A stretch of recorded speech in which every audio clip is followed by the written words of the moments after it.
Hola, ¿cómo están? Buenas noches. Para mí estoy grabando esto a la noche. Quería, comentarles antes que nada, el propósito de este video es grabarles como para darles alguna orientación con ese práctico que tienen que hacer sobre tecnología y capitalismo y geopolítica, ¿no? Esto que teníamos que realizar para el 5 de septiembre, ¿no? Así que no se olviden, esa actividad ya está subida al foro. Para hacerla van a tener que leer el artículo del Le Monde Diplomatique. Subí un articulito breve también sobre la cuestión de Huawei, de página 12. Y por último les subí un par de videos cortitos de el Deutsche Welle, que es el canal alemán para Latinoamérica, así que está hablado en español. Bueno, antes de empezar quería comentarles que, hubo algunos malentendidos con el tema de las clases. Hoy sí los esperé a las 7, hoy viernes, ¿no? Viernes 27, los esperé a las tipo, bueno, a la hora de la clase, ¿no? Pero bueno, por lo visto hay algunos malentendidos con el tema del paro, pero bueno, no pasa nada. Lo que sí, ya la semana que viene nos vemos eh, para retomar las actividades y bueno, nos vemos en nuestro horario habitual de las 7 de la tarde, ¿sí? El viernes que viene y ya vamos a tener clases presenciales. Bueno, les cuento que sigo este librito para hacer este gráfico que se llama Nick Srnicek, ¿sí? Capitalismo de plataformas. Y la idea es pensar desde el capitalismo de plataformas un poco la geopolítica global, ¿no? Economía digital y capitalismo de plataformas. Bueno, ¿qué es la economía digital? ¿Qué es tan importante hoy, no? Para este autor, para Srnicek, economía digital es el conjunto de negocios que dependen cada vez más de la información, los datos e Internet, atravesando todas las áreas de la economía tradicional. Es decir, lo que la economía digital tiene que ser entendido como una especie de factor transversal a todas las ramas productivas que cada vez más se van digitalizando y van utilizando este conjunto de tecnologías de plataformas para poder llevar a cabo sus unidades de negocios y sus intereses económicos, ¿no? Entonces esto es como una dinámica global que se está haciendo, bueno, ya hace muchos años, ¿no? Es tendencia y bueno, tiene que ver también con la competitividad de las empresas frente al resto de las empresas, ¿no? Las que van accediendo a esta economía digital o digitalizando sus negocios. Bueno, y el capitalismo de plataformas, bien. Para este autor, para Srnicek, el capitalismo del siglo XXI se basa sobre todo en una nueva forma de producto, ¿no? de insumo básico que utiliza, que son los datos. Y los datos son los elementos que nosotros generamos todos los días a través de la computadora, a través del celular, a través de Internet, ¿no? De cualquier dispositivo que esté vinculado a Internet. Y con cada clic, con cada permiso, con cada aplicación que descargamos, vamos generando datos. Eh, el tema es, bueno, dónde se extrae esta materia prima y algo mucho más importante todavía, que de esto tienen que ver las empresas de plataforma, es dónde se procesan estos datos, ¿sí? Porque los datos en sí son datos brutos, ¿sí? Que así como información bruta no sirve de mucho, sirve una vez que se procesa, ¿no? Fíjense, esto es un cuadro sobre los canales, ¿no? Las autopistas y los canales de la comunicación global hoy. Piensen que la mayoría ¿no? Tendemos a pensar que el Internet funciona por satélites, pero generalmente el Internet satelital es el Internet de más remoto acceso, para zonas muy de difícil acceso. La mayoría del tránsito de Internet y de los datos circulan por cables submarinos que unen los distintos continentes, ¿no? Y el principal tráfico de datos, fíjense, es ese cable que va rodeando, ¿no? De Estados Unidos a Europa. Fíjense, va por el canal por el, por lo que sería el Cuerno de África, ¿no? De ahí sale por el mar Índigo o Índico a la India y después al sudeste asiático. Y de China de nuevo y Japón de nuevo a Estados Unidos, ¿no? No sé si pueden ir siguiendo ese cable. Eh, entonces, la mayoría de Internet circula por estos cables submarinos, eh, que por cierto hay muchas empresas detrás de esto, ¿no? Con millones de dólares de inversión. También están los que se llaman los data centers, ¿no? Que son muy importantes. Estos data centers son, como ven en esa fotito de Amazon, son lugares, son edificios gigantescos donde hay memoria. Memoria y donde se almacenan todos estos datos que genera Internet, ¿verdad? Es decir, ¿dónde está Internet en última instancia? Bueno, Internet se deposita toda esa gigantesca cantidad de datos que se generan en estos data centers, ¿no? Y como verán, hay un crecimiento exponencial de los data centers a nivel global. Y por supuesto, los países desarrollados son los que tienen mayor cantidad de data centers. Esto también tiene que ver con la cuestión de la soberanía tecnológica, ¿no? Fíjense allí Estados Unidos en cabeza y China lo sigue un poco más lejos, pero también con un 10% de todos esos data centers, ¿no? Entonces acá también, digo, porque en el práctico tenemos que ver el tema de la tecnología de punta, bueno, acá estamos viendo algunos aspectos de esa tecnología de punta, ¿no? ¿Quién controla estos lugares donde en última instancia se guarda toda esa información? Y bueno, el capitalismo de plataformas es un nuevo modelo de negocios basado en esta extracción y procesamiento de datos, ¿no? Y las empresas que son capaces, justamente a partir del desarrollo tecnológico de punta, ¿no? De logaritmos, aplicaciones, diseños informáticos, que son capaces de procesar todos estos datos, ¿no? Y bueno, convertir esos datos en una mercancía que puede ser vendida ya sea para comercializar, ya sea bueno, para generar información sobre usuarios a empresas, etcétera, etcétera. Tiene un montón de aplicaciones, pero en principio, bueno, son estas empresas de plataformas o estas empresas plataformas las que tienen esta tecnología capaz de analizar estas cantidades gigantescas de datos y de información que vamos generando los propios usuarios, ¿no? Entonces, ¿qué son las plataformas digitales? Son un conjunto de infraestructuras, de herramientas, por supuesto, digitales, que permiten la interconexión entre dos o más agentes económicos, ¿sí?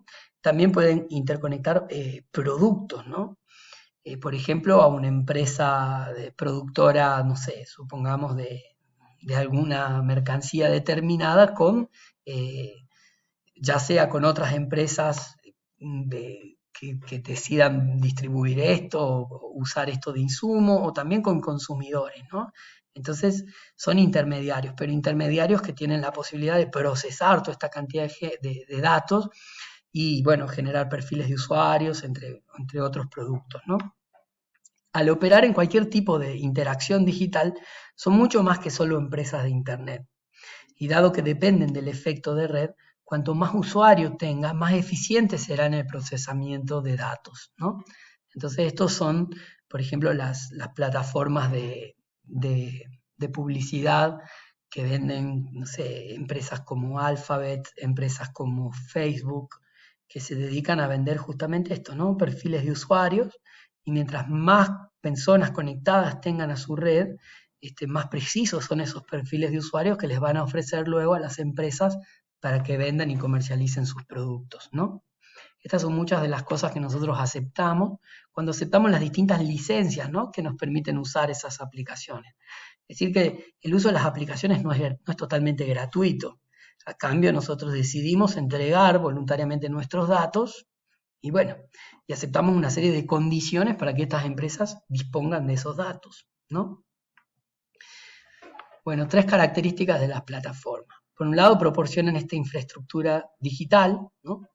Que mediante estos efectos de red, es decir, de cada vez mayor gente interconectada, generan estas tendencias monopólicas, es decir, permiten concentrar cada vez mayores cuotas de mercado en esta transacción de datos y que les permiten subvenciones cruzadas, captar diferentes grupos de usuarios, bueno, por esta arquitectura central que controla y direcciona las interacciones, ¿verdad? Entonces estas serían como las características de estas plataformas que nombra Nisek, ¿sí?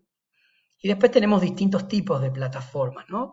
Las publicitarias, que son por ahí las más comunes, las que más conocemos, que, bueno, justamente analizan perfiles de usuario y venden a otras empresas para que publiciten o envíen publicidades por sus infraestructuras, ¿no? Plataformas de la nube que poseen tanto hardware como software y que, por ejemplo, como Amazon, por ejemplo, rentan sus data centers o, o algunos de sus programas y aplicaciones para que otras empresas las usen y desde allí interconecten con usuarios o con otras empresas.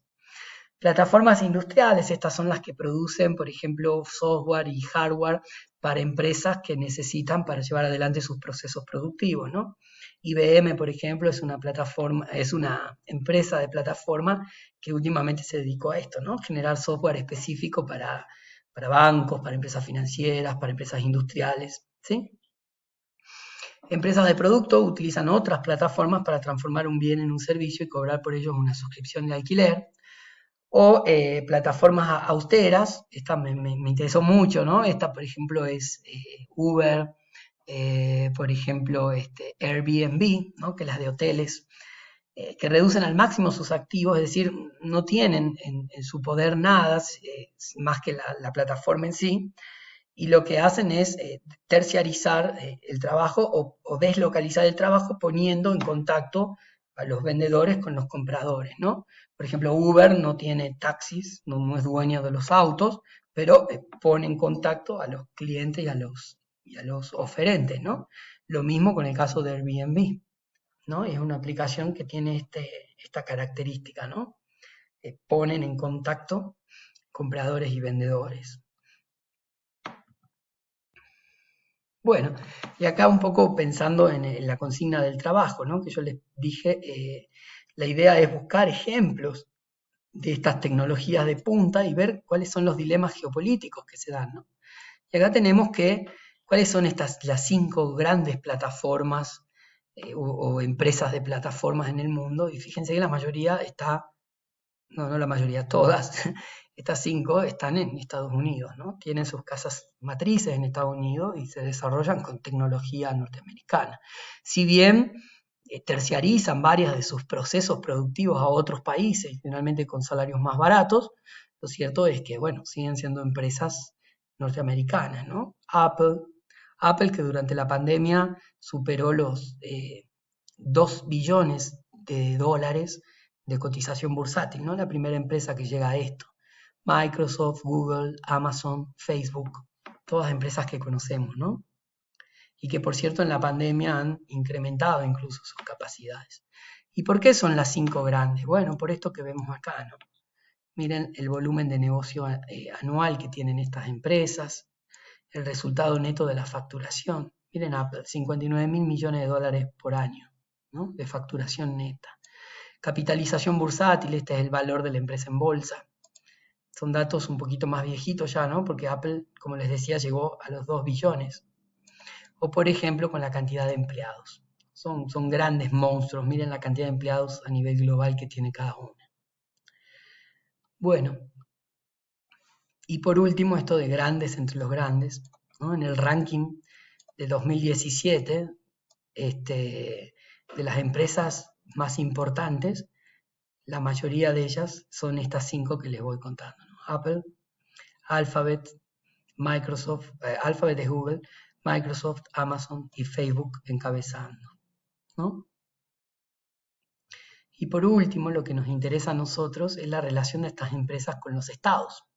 Fíjense, algunas, en términos de capitalización bursátil, es decir, lo que valen en bolsa, valen casi igual que países enteros. Por ejemplo, miren Facebook, vale en bolsa lo mismo que el PBI argentino anual, ¿no? Entonces esto nos da a entender también, bueno, la relación de fuerza entre los países y qué autonomía tienen los países frente a estos grandes monstruos de la infocomunicación, ¿no? y de Internet.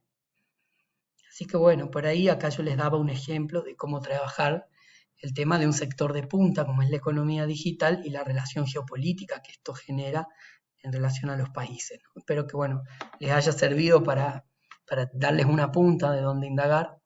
Nos vemos el viernes que viene. Y bueno, ya saben, cualquier duda en el foro de consultas estoy respondiendo, me pueden mandar a mi mail también. Y bueno, si pueden ir la semana que viene ya con sus adelantos, así los vamos trabajando en clases. Nos vemos, que estén muy bien y buen fin de semana.